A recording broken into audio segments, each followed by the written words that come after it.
안녕하세요. 저는 이제 막 20 중반이 된 아들 하나를 키우고 있는 40 중반의 여성입니다. 남편하고 제가 일찍 결혼을 한 편이에요. 둘 다 어려운 형편 속에서 서로에게 위로가 되어주다가 마음이 맞아 결혼을 하게 되었어요. 그때 당시에는 연애를 오래 하자는 마음 같은 것도 썩 없었어요. 가진 게 없어서 결혼을 미룬다는 생각도 못했고요. 그냥 하루라도 빨리 가정을 이루어서 안정적인 환경을 만들자고 생각을 했었습니다. 저희 남편도 마찬가지고요. 돈 한 푼 없어 정말 어렵게 살았어요. 저도 저지만 남편이 집에 빚을 갖고 있는 상황이라 참 어려웠습니다. 몸이 힘들어도 밤마다 늘 책상에 앉아 골똘히도 고민을 하던 남편은 그게 다 공부였다는 것을 증명하듯 투자 사업의 성공이 저희 가정을 일으켜 세웠습니다. 하나뿐인 아들이 중학교에 다니던 때였어요. 좋은 집으로 이사도 가고 아들이 먹고 싶다는 것 다 사먹일 수 있는 날들이 저희 부부에게는 예상치 못했던 큰 행운이고 행복이었습니다. 그런 저희의 마음을 아는 건지 삐뚤한 길 걷지 않고 늘 바른 길로만 자라와준 아들 녀석이 고등학교를 재학 중이던 때의 일이에요. 남편은 외국에 출장을 나가 있었고 저는 집에서 회사를 다니며 아들 학교를 챙겨보내고 있었어요. 그날은 조금 이상한 하루이긴 했어요. 일을 하다가 무심코 시계를 보았는데 딱 저의 아들이 학교를 마치는 시간이더라고요.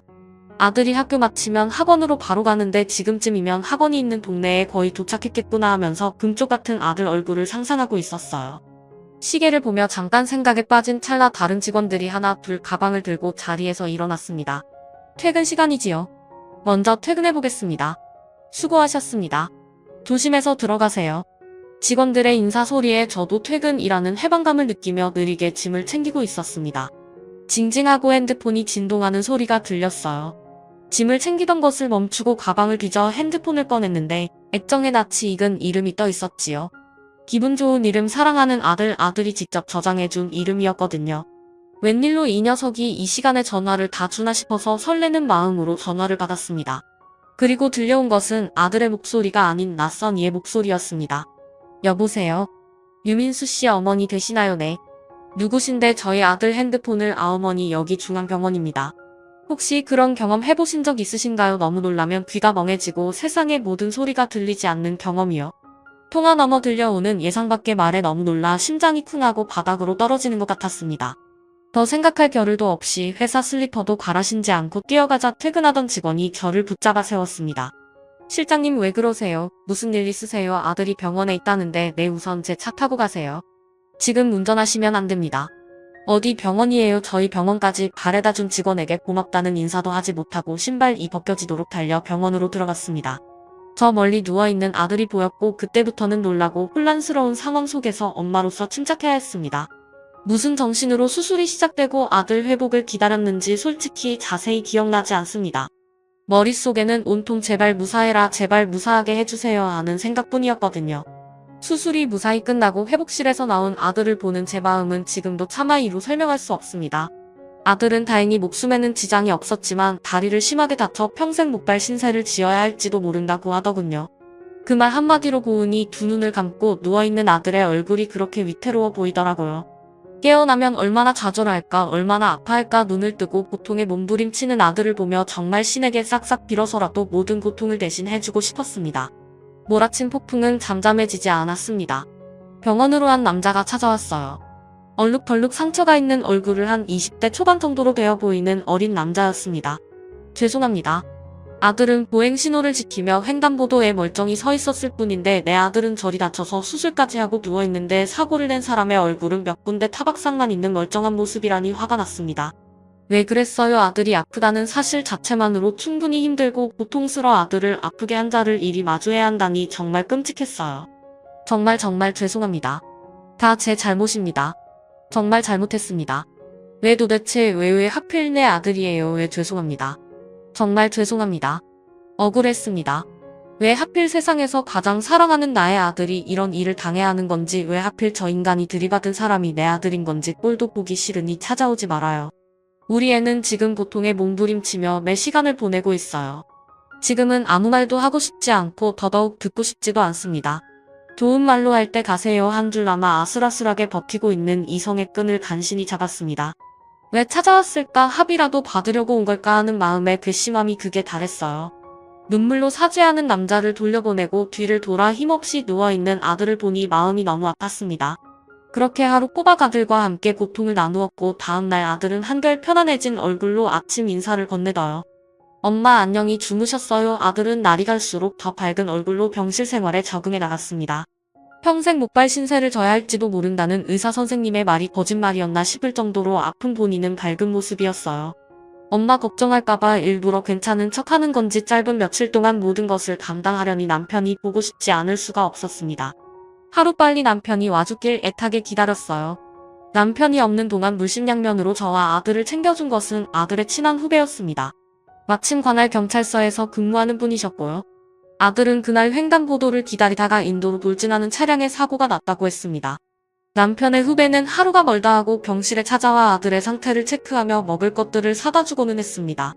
삼촌 오늘 호빵맨 닮으셨어요. 야 삼촌 서운하다. 한여름에 구하기도 힘든 붕어빵까지 구해다 줬는데. 이 장난이에요. 아들 녀석은 남편의 후배를 삼촌이라 부르며 곧잘 따랐습니다. 자기들끼리 시답지 않은 농담을 주고받으며 깔깔거리기도 했고요. 저는 그렇게 웃는 아들을 보는 게 하늘에 감사했습니다. 삼촌이 붕어빵까지 사다 주셨는데 민수 너 그만 못해. 형수님 저 괜찮습니다. 저희끼리 장난치는 거예요. 제가 왜 저러나 몰라. 이렇게 매번 신세져서 어떡하죠. 잠깐 나가서 커피 한잔 하시겠어요. 네 좋습니다. 형수님 아들을 방에 두고 남편의 후배와 함께 로비로 나갔습니다. 갑자기 커피 한잔을 하자고 한 데는 그럴 만한 이유가 있었어요. 저 바쁘실 텐데 매일 이렇게 와서 민수 챙겨주셔서 감사해요. 애 아빠가 피치 못할 사정으로 귀국이 늦어지고 있어서 부탁을 드린 모양인데 아무래도 무리한 부탁을 드린 모양이에요. 죄송하고 감사해서 앞으로 이렇게 자주 안 오셔도 돼요. 저도 매일 이렇게 민수 옆에 붙어 있고 하니. 더군다나 오늘 붕어빵 사와 주신 건 정말 제가 민수 따끔하게 뭐라 할게요. 아무리 장난이라 해도 저렇게 짓궂은 녀석인지 저도 오늘 처음 알았네요. 아유 괜찮습니다. 전 아이 때 애들이 다 그렇죠 뭐 엄청 아플 텐데 밝은 척하는 모습이 마음 아프기도 하고 형님 부탁인데 잘 수행해야죠 어우가. 이런 일이 없었더라면 좋았을 텐데. 저 형수님 그동안 제가 민수랑 형수님 심리적으로 안정부터 하시라고 일부러 말을 아꼈었는데 민수 저렇게 만든 사람 어떻게 하실까요? 혹시 합의 쪽으로 생각하고 계신지 가해자 쪽이 합의금을 줄 수 있는 형편이 안 돼서 오히려 가해자 쪽에서 합의를 원치 않고 있는 상황이라 벌을 받겠다 하네요. 자기가 다 잘못했다고. 근데 또 참 저도 어떻게 말씀드려야 될지 모르겠어서 많이 고민했는데 그 사람 있잖아요. 사고 당시에 놀라서 뛰어나왔는데 민수가 의식이 없고 숨을 안 쉬어서 주변에 있던 사람들한테 소리질러 도움 청하고 본인이 심폐소생술을 했었다고 해요. 사고를 내려고 운전대를 잡은 건 아니었을 테니 사람이 죽는 걸 막고 싶었던 거겠지요. 사고 목격자분이 그 당시에 증언을 해주셨는데 이야기를 듣고 나서 저도 기분이 묘하더라고요. 이걸 어떻게 말씀드려야 하나. 이렇게 되면 그 사람은 나쁜 사람인가 착한 사람인가 병주고 약 주고인가요? 정말 속상해서 미치겠어요. 형편도 좋지 못하다고 하니 사고를 당한 건 우리 민수인데 그 사람 벌을 주기가 왜 이렇게 미안한 건지 그렇죠.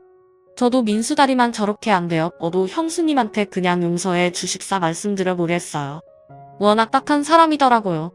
이런 생각들을 하시는 것조차 시련인 걸 알기에 많이 고민하다 말씀드립니다. 아직 형님한테도 말씀 못 드렸어요. 긴 대화를 나누고 그분을 돌려보낸 뒤 돌아온 병실 TV를 보며 깔깔거리는 아들이 보였습니다. 여기저기서 들어온 병문안 간식들을 까먹고 있는 아들. 이제 영원히 다리를 절도거리며 살아야 할지도 모르는데 뭐가 그렇게 좋을까. 아들 재밌어. 응 완전 웃겨. 그동안 공부하느라 시간 없어서 TV를 못 봤잖아. 친구들이 이야기할 때 끼지도 못했는데 이제 태어나면 같이 이야기할 수 있겠다. 진짜 웃기네. 엄마 이모가 사오신 귤 더 있어. 귤 더 줄까? 응 너무 맛있다. 맛있어. 응 맛있어. 어쩐지 기분이 좋아 보이는 아들을 보며 제 마음을 돌아보게 되었습니다. 벌을 주거나 용서를 해야 한다면 그건 무조건 아들의 뜻에 따라야 한다는 걸 알면서도 제 억울함과 분통함에 아들에게 뜻 한 번 묻지 않았던 저를요. 억울하다면 아들이 더 억울할 것이고 아프다면 아들이 더 아픈 오늘인데 하지만 그렇게 제 마음을 돌아보면서도 아들이 다친 것이 억울하고 분통 터지는 일임에는 변한 것이 없었습니다. 어찌 자식이 이런 꼴이 되었는데 아무렇지 않을 부모가 세상에 있을까요? 억울하고 속상한 마음과 남편 후배가 했던 말이 자꾸만 마음속에서 겹쳐졌습니다. 엄마 치킨이랑 피자 먹고 싶지 않아? 치킨에 피자 먹고 싶어. 응 아까 의사 선생님이 몰래 말해주고 갔는데 빨리 나으려면 치킨이랑 피자만 한 게 없다던데 치킨 먹고 싶다. 아잉 피자 먹고 싶다. 참 나 웃기고 있어. 이상한 소리 하지마 시켜줄게. 아들의 애교로 결국 치킨과 피자를 동시에 주문하고 작은 침대 테이블 위에는 치킨 박스와 피자 박스가 떡하니 자리를 차지했습니다. 젓가락으로 치킨 한 점을 먹는데 제가 아는 맛이 아니더라고요. 새로 나온 맛이라더니 아들은 맛있게도 먹습니다. 천천히 먹어 콜라를 잔에 따라주며 말했더니 들고 있는 치킨을 손에서 놓지도 않은 채 콜라를 벌컥 마셨어요. 잘 먹는 모습에 기분이 좋았습니다. 엄마 나 그 아저씨 어떻게 됐어? 심장이 쿵하고 바닥에 떨어지는 느낌이 들었습니다. 자기를 이렇게 만든 사람이니 궁금할 법도 하지 짠한 마음에 섣불리 아무 말이나 대답하지 못했어요. 혹시나 아이가 나쁜 마음을 품고 있지는 않을까 복수하고 싶다고 억울하다고 속내를 내비치면 그땐 어떤 말로 다독여야 하나 머릿속이 복잡해졌습니다. 이런 일을 당하고도 마음이 평온할 수는 절대로 없다고 생각했습니다. 잘못을 했으니 합당한 벌을 받을 거야. 아들은 별말 없이 치킨 하나를 손에 쥐고 맛있게 먹었습니다. 녀석에게 그 아저씨가 널 다시 숨쉬게 해주었다고 그래서 엄마는 지금 그 사람을 용서할까 한다고 말하면 뭐라고 대답할지 고민이 되었어요. 아들이 생각하고 있는 것과 다른 방향의 말이라서 엄마가 자신을 사랑하고 아끼지 않는다고 생각하면 어쩌지 자기한테 이런 일을 벌인 사람을 용서라도 하겠다는 거냐고 물어버리면 그땐 어쩌지 속이 답답해져와 치킨에는 손도 대지 않고 아들을 빤히 바라보았습니다. 눈 깜짝할 사이에 다리 한 조각을 순식간에 해치운 아들이 다시 입을 열었습니다. 근데 그 아저씨 무슨 벌 받아 감옥 가는 건 아니지? 엄마 우리가 벌 안 받게 해달라고 하면 안 받을 수 있어? 그거 왜 물어보니? 사실 엄마 없을 때 그 아저씨가 찾아왔었어. 미안하다고 엄청 울면서 사과하더라. 자기가 몸이 아파서 약을 먹고 있는데 원래 약 먹고는 운전을 절대 안 하는데 집에 일이 있어서 급하게 가야 하는데 그날따라 택시가 안 잡히더래. 그래서 운전을 했는데 졸음이 밀려왔대. 갓길에 세우려다가 그만 엑셀을 잘못 밟았다고 죽을 죄를 지었대. 법적 용서를 구하려고 하는 게 아니라 나한테 너무 미안해서 동생 같은 나이에 내가 이렇게 되어버린 게 미안해서 꼭 직접 사과를 하고 싶었다고 하더라고. 근데 엄마 나 마음이 너무 불편했어. 난 정말 괜찮은데 그 아저씨는 자꾸 죽을 죄를 지었대. 나한테 미안하다고 하는 것조차 미안하대. 난 정말 괜찮은데 너 괜찮아? 응 괜찮아. 그만큼 급한 일이 있었는데 사고 나는 바람에 못 가봤을 거 아니야. 내가 그때 횡단보도에 서 있지 않았더라면 어땠을까? 그 아저씨도 사고를 피하고 급한 발걸음을 다시 재촉할 수 있지 않았을까? 하는 생각이 들더라. 그리고 그때 분명 못 가봤을 텐데 어떻게 됐을까 궁금하기도 해. 말을 덤덤하게 마친 아들은 한 손에 피자를 들고 한 손에는 콜라를 들고 벌컥벌컥 들이켰습니다. 그 모습을 보고 있으니 꽉 막힌 제 속도 시원한 탄산과 함께 뻥 뚫려 내려가는 듯한 기분이 들었어요. 내가 그동안 내 아들을 잘못 알고 있었구나. 이렇게 마음씨 따뜻한 아이였구나. 오히려 그런 걱정들을 했던 제 자신이 부끄럽고 창피했습니다. 그때 누군가 병실 문을 두드렸습니다. 문을 열자 그 남자가 서 있었습니다. 호랑이도 제 말하면 운다더니 저는 깜짝 놀라 활짝 열었던 문을 슬며시 반쯤 닫았습니다. 엄마 누구야? 정말 죄송합니다. 다 제 잘못입니다. 찾아오지 말라고 하셨지만 지난번 병실에 누워있는 환자분을 보고 모습이 잊혀지지가 않아 다시 찾아오게 되었습니다. 너무 죄송합니다. 이 죄를 어떻게 치르고 갚으면 될지 모르겠습니다. 하라는 대로 다 하겠습니다. 조금이라도 억울함이 풀리실 수만 있다면 너무 죄송합니다. 누구냐는 아들의 말에 대답을 취하기도 전에 남자가 문 앞에 무릎을 꿇었습니다. 연신 눈물을 흘리며 사과를 하는 남자 우리의 억울함을 풀어주기 위해서라면 뭐든지 하라는 대로 다 하겠다는 남자 끽해봐야 23살쯤 되어 보이던 그의 땐 얼굴이 며칠 세 끼니 한 끼도 못 챙겨 먹고 지냈는지 죽상이 되어 있었습니다. 사람 얼굴이라고는 믿기 어려운 마치 사포 같은 얼굴을 한 남자 어떻게 하지? 어떻게 할까? 용서하자는 마음이 더 앞서갔지만 정말 제가 용서를 할 수 있을지 의심스럽더라고요. 그때 고민하는 엄마를 가만히 보고 있던 아들이 도리어 남자를 나무라며 말했습니다. 아저씨, 저 진짜 괜찮다니까요. 너무 그렇게 눈물 흘리시니까 꼭 제가 죽은 사람 같잖아요. 아들의 말에 병실에 묘한 냉기가 돌았습니다. 그냥 말일 뿐인데 가슴이 철렁했어요. 그래 죽을 뻔했었지. 주체 안 되는 공포가 그제야 밀려왔습니다. 일이 일어나고 나서도 실감이 나지 않을 때가 종종 있지요. 아들이 죽을 수도 있었다는 사실은 쉽게 현실로 각인되지 않습니다. 뒤늦은 현실 자각으로 제 눈에 눈물이 차오르는 것과는 달리 아들의 말에 억지로 눈물을 멈춘 남자가 다시 한번 미안하다고 사과를 했습니다. 바닥에서 누가 끌어당기는 것도 아닌데 바닥에 꿇고 있는 무릎보다 더 아래로 고개를 숙이는 남자.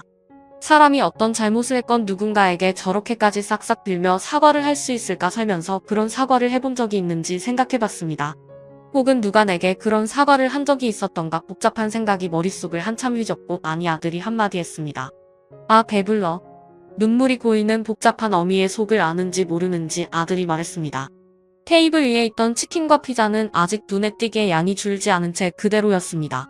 아들은 조금 어색한 표정으로 문 앞에 무릎을 꿇고 있는 남자를 향해 말했습니다.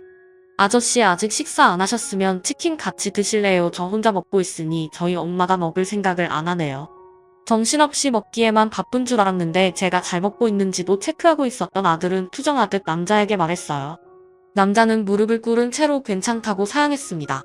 안절부절 어쩔 줄 몰라 하는 숙여진 뒤통수는 영락없는 학생입니다. 아니 얼핏 뒤통수만 봐서는 저희 아들과 친구라고 해도 믿을 만한 모습이었어요. 그러지 말고 같이 드세요. 여기 진짜 맛있어요. 제가 어떻게 무슨 염치로 같이 먹습니까? 괜찮습니다. 같이 먹으면서 이야기 좀 하면 좋을 것 같아서요.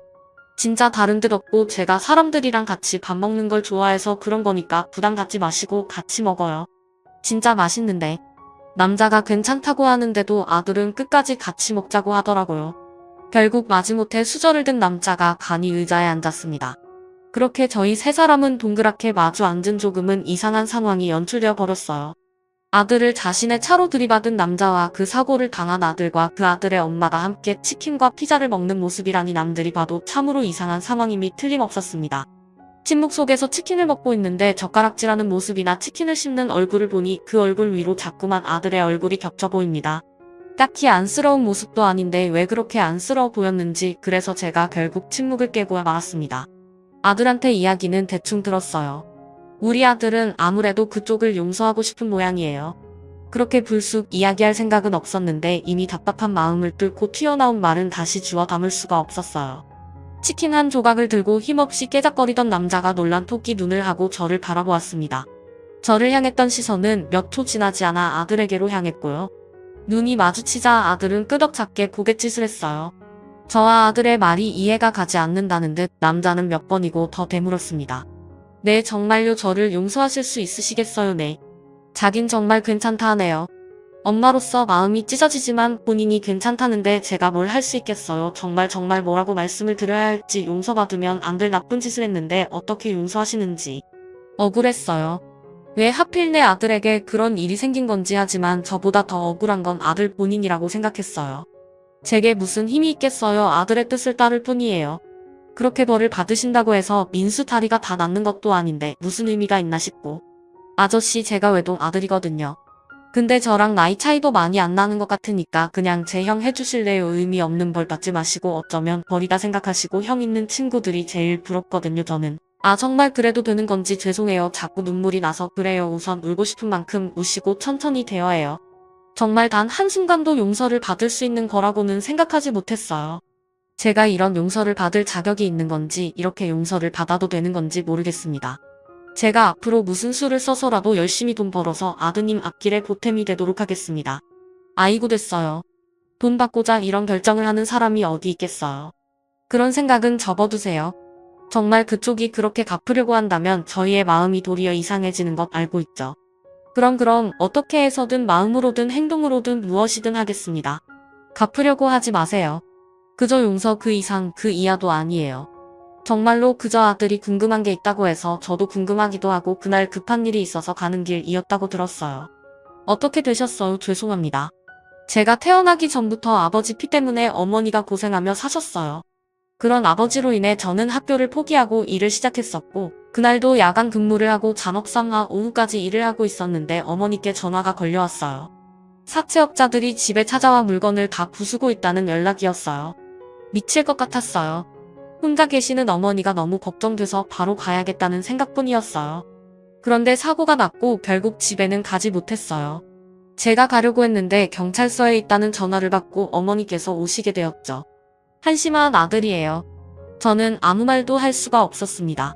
어떤 말을 해줄 수 있는 입장이 아니라고 생각했어요. 남자는 그 후로도 아들과 한참 대화를 나누고 병원을 나섰습니다. 식사를 양껏 하고 배가 불러서인지 긴 대화로 인해 지친 건지 곤히 잠든 아들 얼굴을 보니 기분이 이상했습니다. 자기를 다치게 한 미워해도 괜찮은 상대를 형으로 삼고 싶다는 저 아이의 마음속에는 무엇이 있었던 걸까요? 엄마로서 그리고 어른으로서 아들의 그런 행동은 참 많은 생각을 하게 되더군요. 그리고 자연스레 그 남자에게 남아있던 미움과 원망들이 조금씩 누그러들고 있는 저를 발견하게 되었습니다. 다음 날 출장 갔던 남편이 귀국하자마자 병원으로 달려왔습니다. 아들의 다리를 보며 한참 오해하던 남편, 그러다 아들의 말을 듣고 충격에 빠지고 말았습니다. 어떻게 용서할 수가 있어. 다들 어떻게 된 거 아니야. 속상하고 억울한 마음에 어쩔 줄 몰라 하는 남편을 보고 있으니 사고 당일 아니 며칠 전까지의 제 모습을 보는 것 같아 마음이 쓰라렸어요. 이 이야기를 듣고 계신 분들도 어느 정도는 공감하실 쉽지 않은 용서니까요. 그렇게 한동안 남편은 용서하겠다는 아들의 결정을 쉽게 받아들이지 못하는 듯 했으나 며칠 지나지 않아 결국 제가 그랬던 것처럼 용서를 하게 되었습니다. 당신도 이제 받아들이기로 한 거야. 응, 민수 저 녀석 뜻이 그렇다는데 어쩌겠어. 그리고 여보 기억나지? 나도 엄마가 나 혼자 키우시다 싶어 했잖아. 아버지 빚 갚기 바쁘셨고 알지 여보, 당신 학교도 제대로 안 다니고 돈 벌어 빚 갚아드리기 바빴잖아. 그때 생각이 났어. 응, 솔직히 생각 많이 나더라. 얼마나 힘든지 알기에 나야 이제 빚 다 갚았지만 그 친구는 아직 진회형일 거고 그 상황에 법적 처벌까지 받게 되면 아무리 본인이 마음먹었다 한들 심신이 많이 괴로울 거야. 그 마음을 아는 내가 모른 채 한다는 게 사람의 도리가 아닌 것 같기도 해. 그러고 보니 그때 그 시절 당신이랑 많이 닮았네. 저와 남편은 그 남자를 선처하기로 결정하고 남자는 아들이 태어나는 날까지 그 전보다 훨씬 더 많은 죄송과 감사를 하고 난 후에야 일상으로 돌아갈 수 있었습니다. 아들의 퇴원 전날 어김없이 찾아온 그 남자에게 제가 그동안 하고 싶었던 신신당부까지 해두었습니다. 제발 밥 잘 챙겨 드세요. 지금 거울 좀 봐요. 얼굴이 그새 너무 상했어.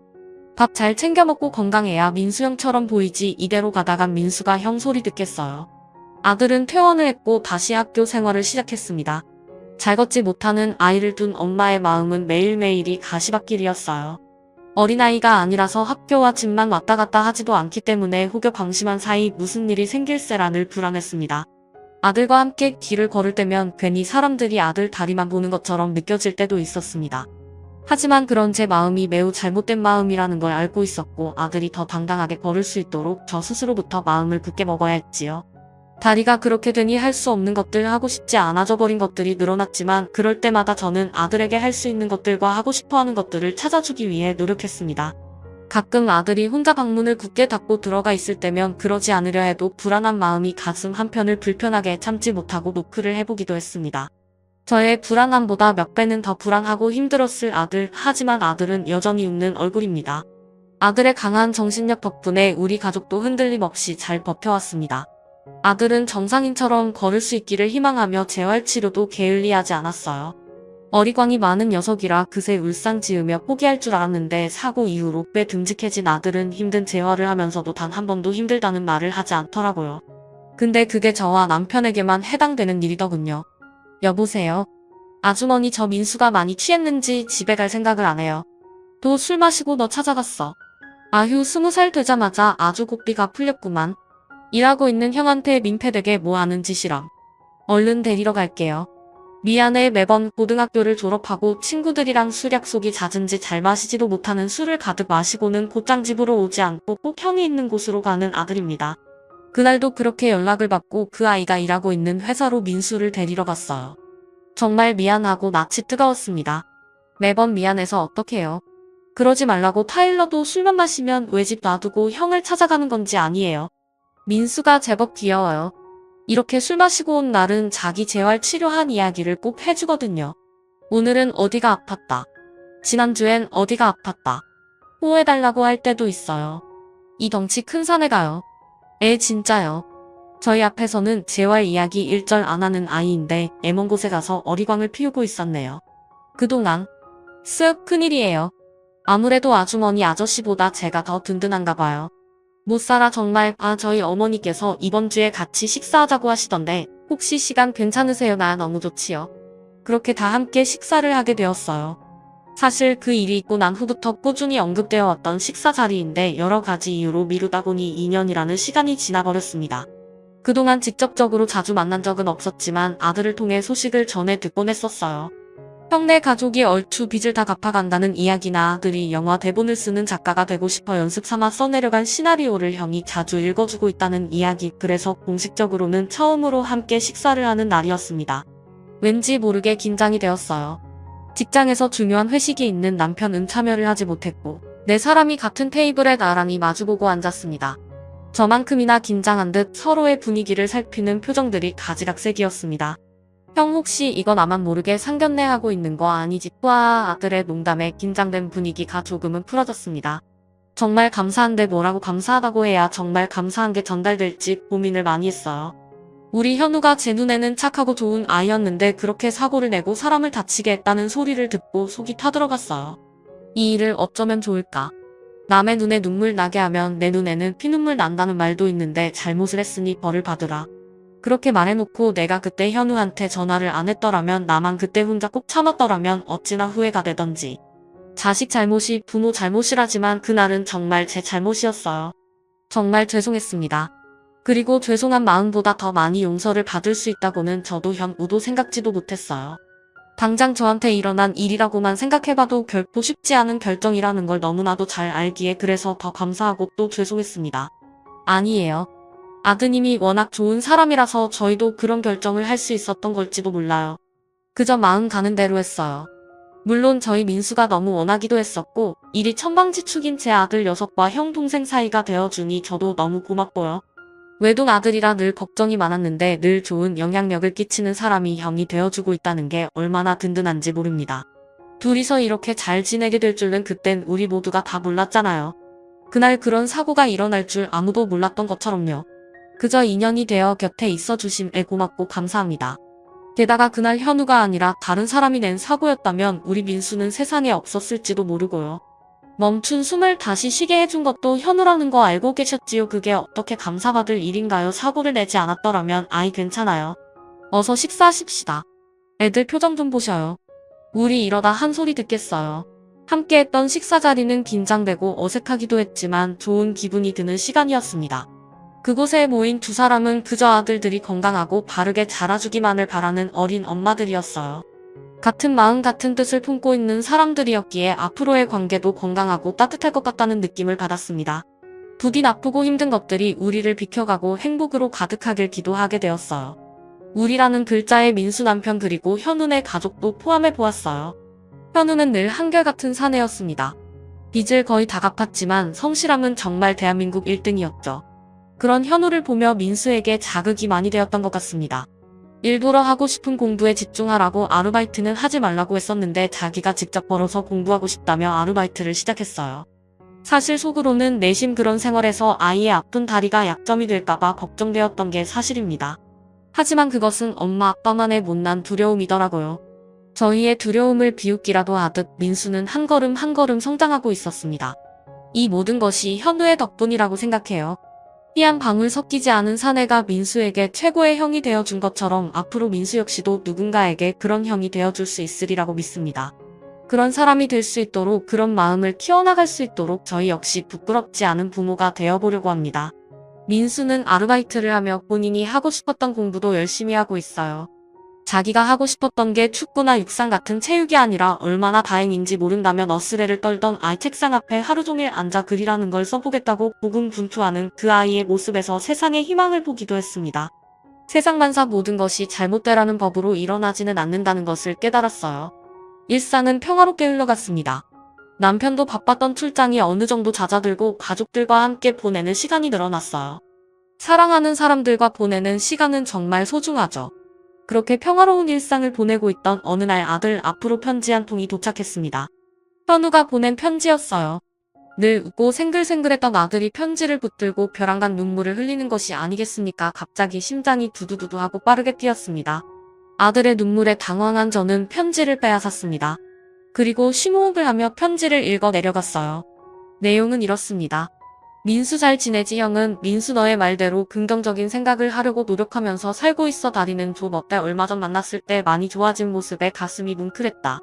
거의 매일 보다시피 하는 사이인데 갑자기 웬 편지냐고. 너한테 줄 게 있어서야. 지난번에 내가 말했던 영화 감독님이 주최하는 강연 티켓이야. 어떻게 구했는지는 묻지 마라. 형 엄청 힘들었다. 초등학교 후배 중에 아직 연락을 하고 지내는 친구가 있는데 그 친구가 영화 쪽에서 일을 해서 부탁하게 됐어. 근데 한 가지 문제점이 있어. 그 친구랑 함께 가야 할 것 같아. 긴 이야기는 다음에 만나서 해줄게. 그동안 열심히 운동하고 추신 그 친구 예쁘다.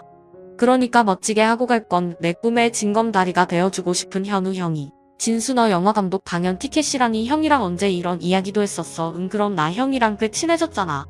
형이 좋아하는 이야기, 내가 좋아하는 이야기 나누다 보니 그렇게 됐어. 근데 나 정말 상상도 못했다. 엄마 어떡하지? 너무 기뻐서 말이 안 나와. 아들은 진심으로 기뻐했습니다. 아들이 마냥 영화를 좋아하고 그쪽으로 꿈을 가지고 있다는 것쯤은 알고 있었지만 그 꿈을 이루게 해주기 위해 어떤 것을 해줘야 하는지 잘 알지는 못했어요.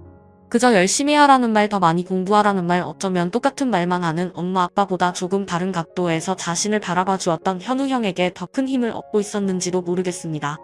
현우가 보낸 편지 중 마지막 말이 저의 가슴에 와닿았어요. 꿈의 징검다리가 되어주고 싶다. 어쩜 이렇게 표현도 예쁘게 하는지 나는 민수에게 그리고 남편에게 어떤 사람인지 생각하게 되는 문구였습니다.